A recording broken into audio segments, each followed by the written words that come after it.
Olá, leitores! Eu sou Eduardo Venceslau, sou ator e apresentador do Livros que Falam, e esse aqui é o vídeo que encerra a série sobre as tragédias gregas.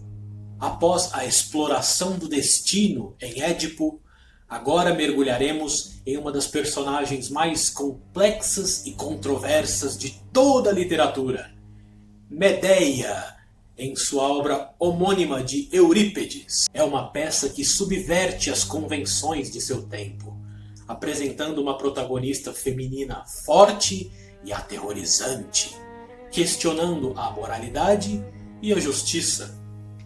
Esse vídeo aqui vai cobrir a história, o contexto e a relevância duradoura da peça, com uma referência especial a uma adaptação brasileira. Lembrando que o objetivo desse projeto aqui é estimular o interesse e a discussão. Beleza? Vambora! Quem foi Eurípides? Eurípides foi um dos 3 grandes dramaturgos trágicos de Atenas, ao lado de Ésquilo e Sófocles. Ele era conhecido por seu realismo, por sua escrita sobre mulheres fortes e por questionar as convenções sociais e religiosas de sua época. Eurípides viveu no período de ouro de Atenas. Participou de festivais dramáticos, mas não era tão aclamado quanto Sófocles, muitas vezes ocupando posições mais baixas.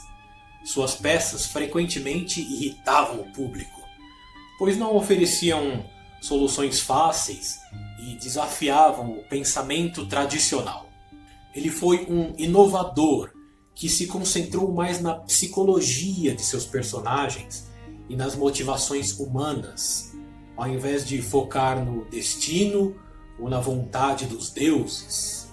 Ele também usava o artifício do Deus Ex Machina de forma surpreendente, como a fuga de Medeia no final da peça. Deus Ex Machina é uma expressão latina que significa Deus surgido da máquina.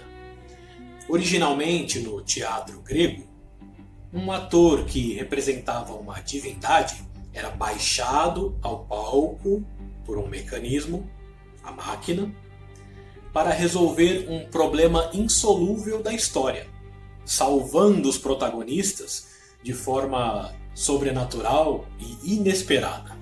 Atualmente, o termo se refere a qualquer interferência externa, inesperada ou artificial que resolve os problemas de forma conveniente para os personagens e para a trama. E um exemplo clássico que sempre me vem à mente é a aparição súbita do Tiranossauro Rex em Jurassic Park. Isso é considerado um exemplo de Deus Ex Machina, porque ele surge inesperadamente para salvar os protagonistas de uma situação perigosa e sem solução aparente, sendo uma intervenção externa e conveniente que resolve o impasse de uma trama.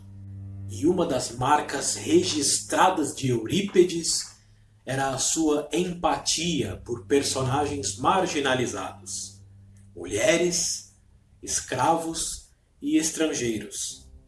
A personagem Medeia, uma mulher estrangeira, bruxa e traída, é o epítome dessa abordagem. Antes da peça começar, é crucial entender a história de Medeia e Jasão. Medeia, uma feiticeira de Cólquida, ajudou Jasão e os argonautas a obterem o Velocino de Ouro, traindo sua própria família e matando seu irmão para garantir a fuga de Jasão. Juntos, eles fugiram para Iolco e depois para Corinto, onde viveram por anos e tiveram 2 filhos. E aí o início da tragédia. A peça começa em Corinto. O público fica sabendo, por meio da ama de Medeia, que Jasão a abandonou para se casar com Glauce, a jovem princesa de Corinto, filha do rei Creonte. O motivo de Jasão é a ambição. Ele queria a segurança política e financeira que um casamento real lhe daria. Medeia, em desespero e furiosa com a traição, é exilada pelo rei Creonte, que teme a sua fúria e o seu poder. Medeia, fingindo submissão, consegue convencer Creonte a lhe dar um último dia em Corinto, dando tempo suficiente para planejar a sua vingança. Medeia envia para a princesa Glauce um presente de casamento envenenado, um vestido e uma coroa de ouro. O veneno é tão potente que, ao vesti-los, Glauce morre de forma horrível. E Creonte, ao tentar socorrê-la, também morre envenenado. Para causar a maior dor possível a Jasão, Medeia comete a atrocidade máxima. Mata seus próprios filhos. A decisão é um tormento a ela, mas a vontade de ferir o marido supera o amor materno. E a peça termina com Medeia escapando em um carro voador, presente do deus Hélio, com os corpos dos 2 filhos, negando a Jasão o consolo do luto. A história de Medeia inspirou essa peça musical brasileira chamada Gota d'Água, escrita por Chico Buarque e Paulo Pontes em 1975, durante a ditadura militar. Essa obra é uma releitura corajosa e política de uma tragédia grega, e tem uns paralelos modernos muito interessantes. Joana, a protagonista, é a Medeia brasileira. Ela é uma mulher pobre, forte e apaixonada, que vive na favela Vila do Meio-Dia. O Jasão brasileiro é um sambista que se vende ao poder, abandonando Joana e os filhos para se casar com a filha de Creonte, o dono do conjunto habitacional. Assim como na versão grega, a história culmina em tragédia, com Joana matando seus filhos e se suicidando. A diferença aqui está no contexto social e político.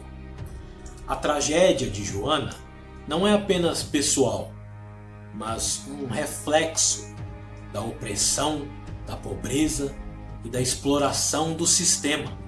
E a peça original de Chico e Pontes sofreu censura da ditadura, o que mostra que as tragédias gregas ainda essencialmente conseguem ser subversivas e pertinentes. Vamos para as recomendações de outras obras de Eurípides. Temos As Bacantes, que é uma de suas últimas peças. É um drama sobre o deus Dionísio e a histeria religiosa. É um retrato fascinante e perturbador da natureza humana.